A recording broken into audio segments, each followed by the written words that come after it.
Did you know David made a song about the girl he allegedly killed? Celeste, the girl with my name tattooed on her chest. Smell her on my clothes like cigarettes. Do you think David actually did it? Bombshell tonight.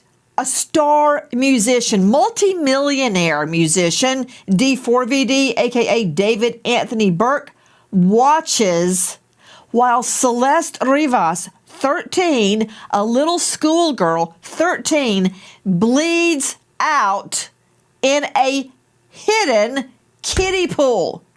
Bleeds out in a kiddie pool while he stands there and watches. How many vocal layers I gotta do, bro? I'm gonna let you guys hear what I got so far.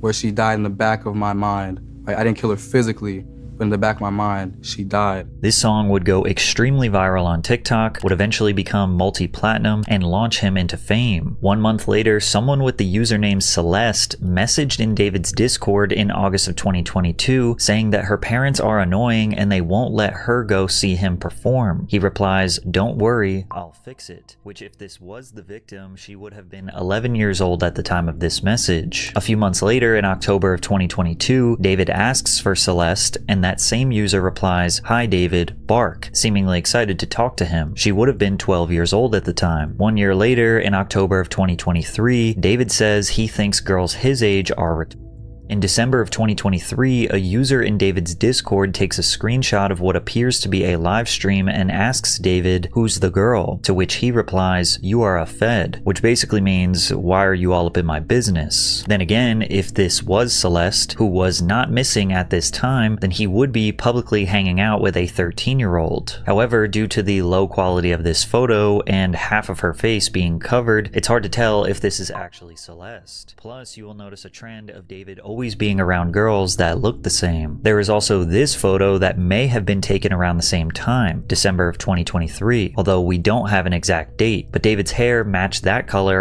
By the time investigators finally opened the vehicle connected to rising music artist David Burke, prosecutors say the case had already transformed from a missing persons investigation into one of the most disturbing celebrity crime allegations of the year. What began as quiet concern over a missing teenager would eventually pull detectives into a maze of surveillance footage, digital records, private messages, forensic evidence, and courtroom battles that continue to unfold months later. And according to prosecutors, nearly every step of the timeline pointed back to one person. This murder was committed for financial gain. As the evidence will show in court, the financial gain was for Mr. Burke to maintain his very lucrative musical career that Celeste was threatening. The defense team entered a plea of not guilty on all charges. The actual evidence will show David Burke did not murder Celeste Rivas Hernandez, nor was he the cause of her death. By the 5th of September, David's Tesla was impounded following multiple parking tickets and complaints, and then 3 days after it was towed, workers at the tow yard would notice a foul smell coming from the vehicle and contact the police. When they opened the front trunk, police would make a shocking discovery, finding the remains of Celeste in such a state of severe decay that initially they couldn't even determine her gender. Once again, at this time, the identity of the person found in it is not known. Also, not known if the body is that of a male or a female. And further complicating matters, early reports would suggest that the body was indeed. Within just 24 hours of the body being discovered in the Tesla, the registration would be linked back to the musician David Burke. We begin with that breaking news. Details after a body was found inside a car at a Hollywood tow lot today.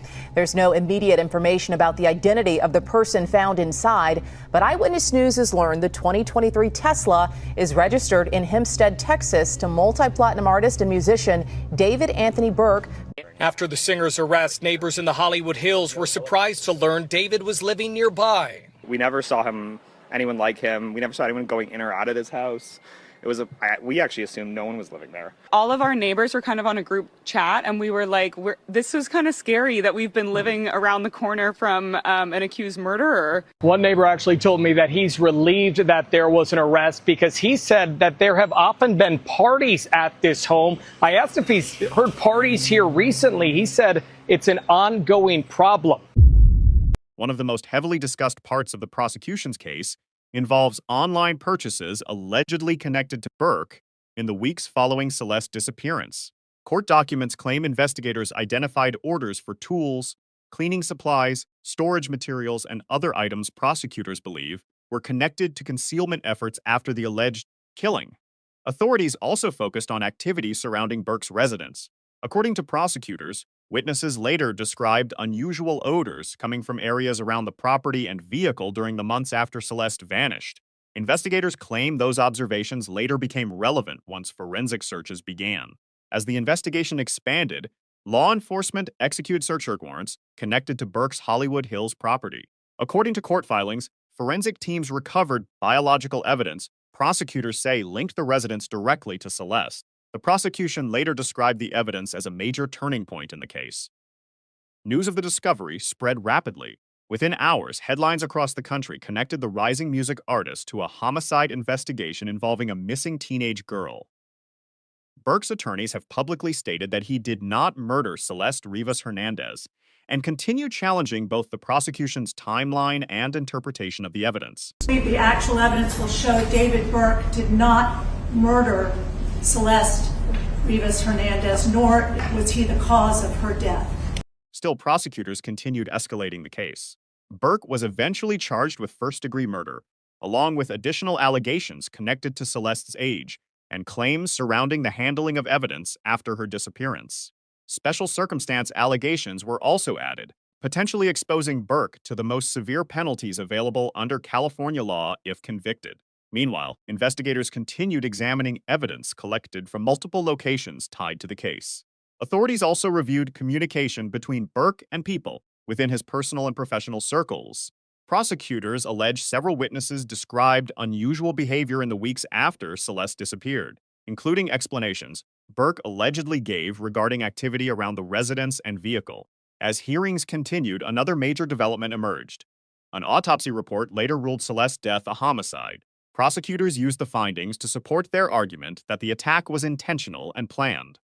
The defense has continued disputing the prosecution's conclusions, and despite the massive public attention surrounding the case, legal experts note that prosecutors still face the challenge of proving every allegation beyond a reasonable doubt. If the case proceeds fully to trial, that process could take months, possibly longer. But regardless of how the courtroom battle unfolds, the investigation has already become one of the most closely watched criminal cases involving a young music figure in recent years. A case built not around a single witness or one dramatic discovery, but around digital footprints, timelines, forensic evidence, and the question prosecutors now believe they can answer in court. Today I am announcing the charges against David Anthony Burke in connection with the brutal and horrific murder of Celeste, a 14-year-old at that time. And there are 3 sets of charges that have been brought. The first-degree murder with special circumstances, and again, those special circumstances are lying in wait. That Celeste went to Mr. Burke's home on the night of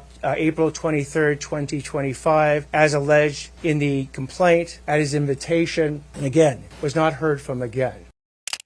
The second is a special circumstance being that this murder was committed for financial gain. As the evidence will show in court, the financial gain was for Mr. Burke to maintain his very lucrative musical career that Celeste was threatening on that particular night. The third charge, in addition to lying in wait and for financial gain, is murdering a witness to an investigation. In this particular case, as the evidence will come out in court, the witness to the investigation was Celeste. And the investigation was into the lewd and lascivious sexual acts committed by Mr. Burke that is the subject of count 2 of this complaint with Celeste while she was under 14 years.